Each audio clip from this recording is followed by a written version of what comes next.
हरिओम। स्वागत है आपका हमारे YouTube चैनल ज्ञान दर्शन में।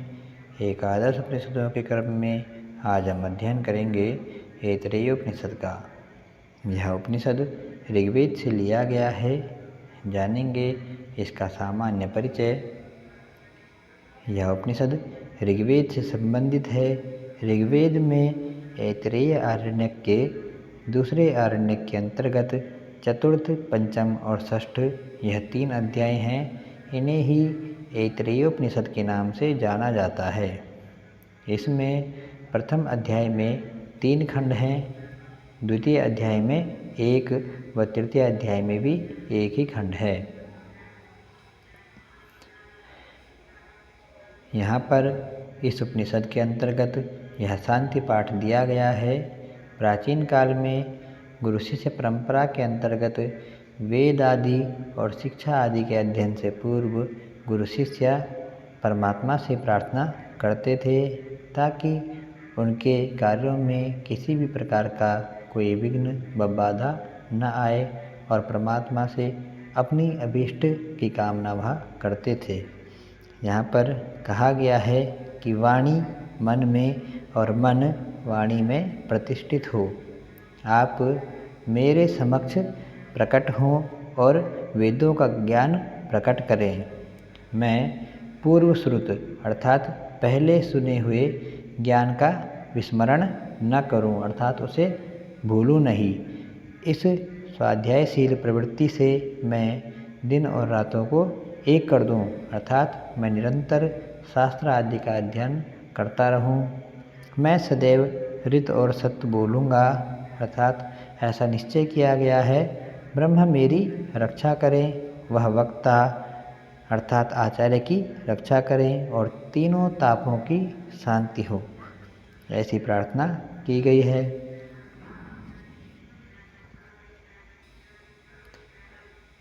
यहाँ पर प्रथम अध्याय के प्रथम खंड में वर्णन किया गया है कि सबसे पहले वह परमात्मा ही इस संसार में उपस्थित थे। उन परमात्मा ने सर्वप्रथम सृष्टि की रचना की। उन्होंने अम्भ, मरीचि, मर और आप इन 4 लोकों की सृष्टि की। अम्भ कहते हैं जो द्युलोक से परे और स्वर्ग की प्रतिष्ठा वाले जो लोक हैं वह अम्ब नाम से जाने जाते हैं अर्थात स्वर्ग से ऊपर वह स्वर्गलोक आदि अम्ब के नाम से कहे गए हैं। मरीचि कहते हैं अंतरिक्ष लोक को। मर अर्थात मृत्युलोक जहाँ हम सभी प्राणी निवास कर रहे हैं और आप अर्थात अधः लोक जो इस मृत्युलोक से भी नीचे के जो लोक हैं उनकी परमात्मा ने सृष्टि की। इन लोकों की सृष्टि के पश्चात उस परमात्मा ने आप प्रवाह अर्थात चेतना के प्रवाह से पुरुष रूप हिरण्यगर्भ की रचना की। हिरण्यगर्भ का अर्थ है, हिरण्य का अर्थ होता है सोना और गर्भ अर्थात अंडा, जो सोने के अंडे के रूप में इस सृष्टि की रचना की। इस सोने के अंडे से या हिरण्यगर्भ से सर्वप्रथम मुख छिद्र की उत्पत्ति हुई। उस मुख छिद्र से सबसे पहले वाक इंद्रिय की उत्पत्ति हुई और वाक से अग्नि का प्रादुर्भाव हुआ अर्थात अग्नि प्रकट हुई। उसके पश्चात नाक के छिद्र उत्पन्न हुए। नाक के छिद्रों से प्राण और प्राण से वायु की उत्पत्ति हुई।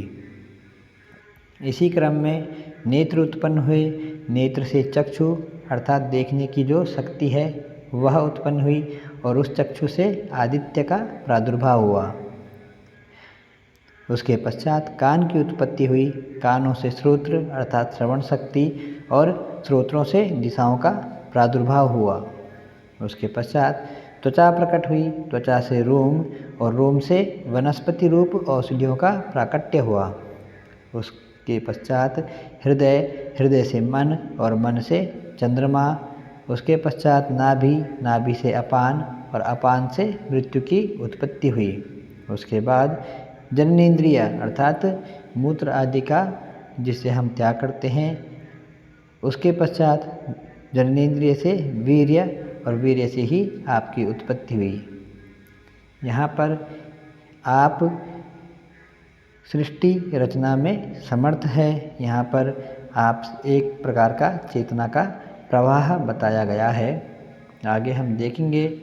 इसी को यहाँ पर संक्षेप में बताया है कि मुख से वाक इंद्रिय और वाक से अग्नि की उत्पत्ति हुई। ऐसे ही नासिका से प्राण और प्राण से वायु, नेत्र से चक्षु, चक्षु से आदित्य, कान से श्रोत्र और श्रोत्र से दिशाओं का प्राकट्य हुआ। ऐसे ही त्वचा, त्वचा से रोम और रोम से वनस्पति, हृदय, हृदय से मन और मन से चंद्रमा, नाभि से अपान और अपान से मृत्यु, और जन्नेन्द्रिया, जन्नेन्द्रिय से वीर्य और वीर्य से आप। इस प्रकार से इन सभी देवताओं की उत्पत्ति हुई है। आगे देखेंगे। द्वितीय खंड। द्वितीय खंड में कहा गया है कि परमात्मा ने जब इस प्रकार देवताओं की सृष्टि की तो वह देव क्षुधा पिपासा से युक्त हुए, अर्थात उन्हें भूख प्यास से युक्त वह हो गए और वह परमेश्वर से आयतन अर्थात शरीर की मांग करते हैं। उनके आग्रह पर परमेश्वर उन्हें सर्वप्रथम गौ रूप प्रदान करते हैं, जो कि उन्हें उपयुक्त नहीं लगता। उसके पश्चात परमेश्वर उन्हें अश्वरूप को प्रदान करते हैं, किंतु वह भी उन्हें उपयुक्त नहीं लगता। उसके पश्चात परमेश्वर मनुष्य शरीर का निर्माण करते हैं और मनुष्य शरीर को सभी देव उपयुक्त जानकर उसमें प्रवेश करते हैं। जिस क्रम में देवताओं की उत्पत्ति होती है वह उसी क्रम से इस शरीर में प्रविष्ट होते हैं। यहाँ पर बताया है कि अग्निदेव वाणी रूप से मुख में प्रविष्ट हुए, वायुदेव प्राण रूप से नासिका छिद्रों में, सूर्यदेव चक्षु बनकर नेत्र गोलकों में और दिशाएं श्रोत्रेंद्रिय बनकर कर्ण छिद्रों में प्रविष्ट हुई, वनस्पति रोम बनकर त्वचा में और चंद्रदेव मन बनकर हृदय में प्रविष्ट हुए, मृत्युदेव अपान बनकर नाभि प्रदेश में प्रविष्ट हुई और आप देवता वीर्य बनकर उपस्थ क्षेत्र में प्रविष्ट हुए। इस प्रकार सभी देवता अपने आश्रय रूप इस मनुष्य शरीर में प्रवेश करते हैं। यहाँ पर इसे संक्षेप में बताया है कि जिस प्रकार से सभी देवों की उत्पत्ति हुई उसी प्रकार से सभी देव अपने अपने आश्रय रूप में प्रविष्ट होते हैं। अग्निदेव वाक रूप में मुख में प्रविष्ट होते हैं। इसी प्रकार वायुदेव प्राण रूप से नासिका में, आदित्य चक्षु रूप में नेत्र में, दिशा श्रोत्र रूप से कान में, वनस्पति रोम रूप होकर त्वचा में, चंद्रमा मन बनकर हृदय में, मृत्यु देवता अपान बनकर नाभि में और आप देव वीर्य बनकर जननेन्द्रिय में प्रविष्ट होते हैं। यहाँ पर क्षुधा और पिपासा अर्थात भूख प्यास ने भी अपने आश्रय स्थल की मांग की कि हे परमेश्वर, अब हमें भी आश्रय स्थल की ज़रूरत है। तो परमेश्वर ने देवताओं में ही भूख प्यास को भी हिस्सा प्रदान किया, भाग प्रदान किया। अतः जिस देवता को भी आहार दिया जाएगा उसमें क्षुधा पिपासा का भी हिस्सा होगा। जैसे कुछ चीज़ों को देखकर व सुनकर भी तृप्ति होती है, अर्थात जिस भी देव के निमित्त हम भोग पदार्थ का वहन करते हैं उसी में इस क्षुधा पिपासा अर्थात भोग प्यास की निवृत्ति होती है। तृतीय खंड के अंतर्गत वर्णन है कि लोक और लोकपालों की सृष्टि के पश्चात परमेश्वर ने यथा योग्य अन्न की रचना हेतु संकल्प किया। वह अपप्रवाह अर्थात उसी चेतना के प्रवाह को अभितप्त करते हैं जिससे कि वह मूर्त स्वरूप बन जाता है और वह मूर्त रूप ही अन्न रूप से जाना जाता है। उस अन्न को सभी देवों ने ग्रहण करने के लिए विभिन्न प्रकार से चेष्टा की। वाणी, प्राण, नेत्र, श्रोत्र, त्वचा, मन और शिश्न द्वारा उस मनुष्य देह रूपी पुरुष ने चेष्टा की, परंतु वह उस अन्न को ग्रहण करने में सफल नहीं हो सका। यदि वह सफल होता तो मनुष्य वाणी से बोलकर ही तृप्त हो जाते, प्राण से केवल सूंघने मात्र से ही वह तृप्त हो जाते, नेत्रों से अन्न को देखकर ही वह तृप्त हो जाते। इस प्रकार से किंतु वह सक्षम नहीं हुए। तत्पश्चात अपान वायु द्वारा जब उन्होंने अर्थात मनुष्य ने चेष्टा की, तब वह उस अन्न को ग्रहण कर पाया। इस प्रकार से यह जो अपान वायु है, इसके द्वारा ही मनुष्य भोजन आदि को प्राप्त कर तृप्त होता है। यह भोजन के लिए अन्नायु के नाम से जाना जाता है। जब सृष्टि रचना हो गई और मनुष्य ने भोजन आदि का ग्रहण और इंद्रियों आदि से कार्य भी कर लिया, उसके पश्चात परमात्मा ने विचार किया कि सभी कार्य उचित रीति से संपन्न हुए। अब मैं कौन हूँ, अर्थात अब मैं इस शरीर के लिए कौन हूँ, मैं कहाँ से प्रवेश करूँ। वह परमात्मा ब्रह्मरंध्र अर्थात जो हमारे शरीर की जो मूर्धा है, अर्थात सबसे ऊपर का जो भाग है, जिसे हम मनुष्य शरीर की सीमा के नाम से जानते हैं, उसको विदीर्ण कर अर्थात उसमें एक प्रकार से छेद कर उसमें प्रविष्ट हो गया। इसीलिए यहाँ पर हम ब्रह्मरंध्र मार्ग भी कहते हैं। इस मार्ग को इस उपनिषद के अंतर्गत विदृति नाम से जाना गया है, क्योंकि परमात्मा ने इसे विदीर्ण किया, इसलिए इसे विदृति नाम से कहा गया है। यह विदृति आनंद प्रदान करने वाला है। यहाँ पर कहते हैं उस परमात्मा के 3 आश्रय स्थल हैं और 3 स्वप्न हैं, अर्थात यहाँ पर हम कह सकते हैं कि यह रहस्य युक्त वाणी है, क्योंकि उपनिषदों को रहस्य विद्या के नाम से जाना जाता है। 3 आश्रय स्थल जैसे हम जानते हैं, गौ, अश्व और मनुष्य शरीर यहाँ पर उपयुक्त जान पड़ते हैं। और 3 स्वप्न कौन कौन से, जागृत, स्वप्न और सुषुप्ति, यह 3 अवस्था उस परमेश्वर की मानी जाती हैं। मानव शरीर में प्रकट पुरुष ने स्वयं को ही सभी ओर अनुभव किया, अर्थात उस परमेश्वर ने सर्वत्र स्वयं को ही देखा, क्योंकि उसी ने इस सृष्टि की रचना आदि की, उसी के प्रवाह से ही इस समस्त सृष्टि का प्राकट्य हुआ। सर्वत्र उसने सभी पदार्थों में स्वयं को ही अनुभव किया। परमात्म दर्शन के उपरांत वह मनुष्य इदंद्र कहलाया, अर्थात जो जानता है, किंतु लोग उसे इंद्र कहते हैं, क्योंकि यहाँ पर कहते हैं देवगण परोक्ष प्रिय होते हैं, देवगण परोक्ष प्रिय होते हैं, अर्थात वह दूसरे के द्वारा ही कहा हुआ सही समझते हैं। इस प्रकार से कहा गया है। आगे हम देखेंगे द्वितीय अध्याय में केवल एक ही खंड है। यहाँ पर पुरुष के 3 जन्मों का वर्णन किया गया है। सर्वप्रथम पहला जन्म जब स्त्री के गर्भ में पुरुष स्थित होता है। दूसरा जन्म लोक में आने पर यह पुरुष का दूसरा जन्म कहा जाता है। जब वह जन्म ले लेता है और इस गर्भ से बाहर जब आ जाता है, यही पुरुष का दूसरा जन्म है। और लोक से प्रस्थान होने पर जब वह पुनर्जन्म ले लेता है, यही मनुष्य का तृतीय जन्म कहलाता है।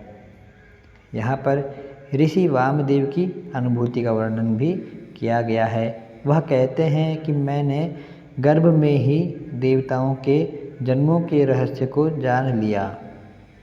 सैकड़ों लोहयुक्त पिंजड़ों से बाज पक्षी की भांति बाहर आ गया हूँ, अर्थात ऋषि वामदेव कहते हैं कि मैंने देवताओं के जन्मों को अपने गर्भ में ही जान लिया।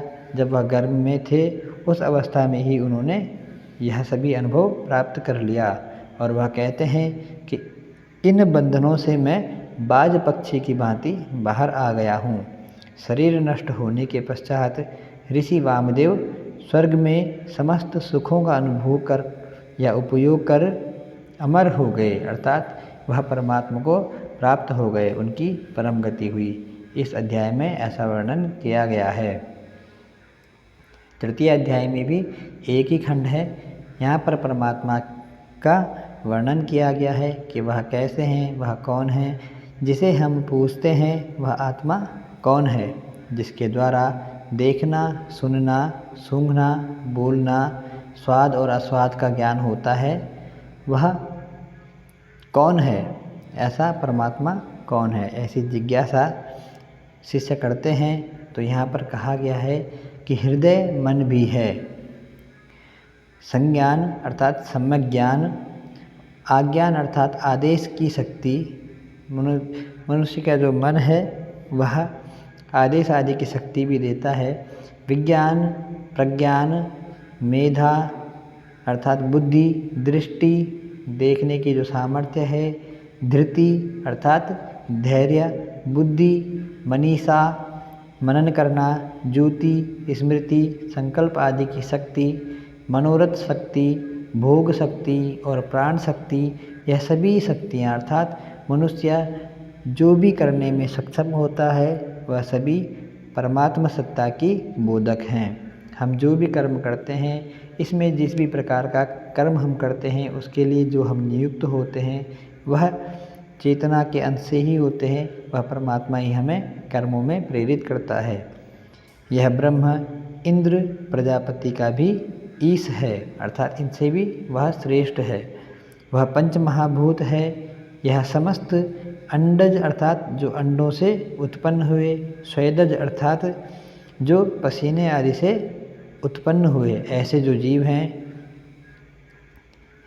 यह जड़ और जंगम, जड़ अर्थात जड़ जंगम का अर्थ है चेतन और अचेतन, इस प्रकार का जो यह जगत है, यह सभी जगत उस परमात्मा में ही समाहित है। यह प्रज्ञा नेत्र अर्थात प्रज्ञा आदि के द्वारा जो हम देखते हैं और प्रज्ञान में ही समाहित है। ऐसा यह जगत उस प्रज्ञान में अर्थात उस परमात्मा में ही समाहित है।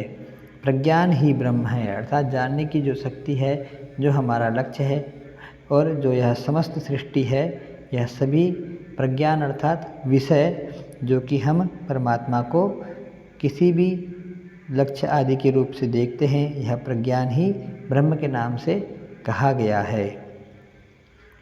यहाँ पर यह वर्णन मिलता है कि इस जगत में 4 प्रकार के प्राणी रहते हैं। इसमें प्रथम है अंडज, जो कि अंडों से उत्पन्न, जैसे कि पक्षी आदि, सर्प आदि, यह सभी अंडों से उत्पन्न होते हैं। दूसरे हैं स्वेदज जो पसीने से उत्पन्न होते हैं, जैसे कि जूं, खटमल आदि, इन्हें हम स्वेदज के नाम से जानते हैं। तीसरा है उद्बीज, यह बीज से उत्पन्न, जैसे कि वृक्ष, लता आदि, यह सभी उद्बीज के नाम से जानी जाती हैं। और चौथी जो है वह है जरायुज, अर्थात जरा, जिसे कि गर्भ के नाम से जाना जाता है। जैसे हम सभी प्राणी जो गर्भ से उत्पन्न हैं वह आते हैं। इस 4 प्रकार का ही इस संसार में जन्म बताया गया है, अंडज, स्वेदज, उद्बीज और जरायुज। आज हमने ऐतरेय उपनिषद का अध्ययन किया। मिलते हैं अगली वीडियो में, तब तक के लिए नमस्कार।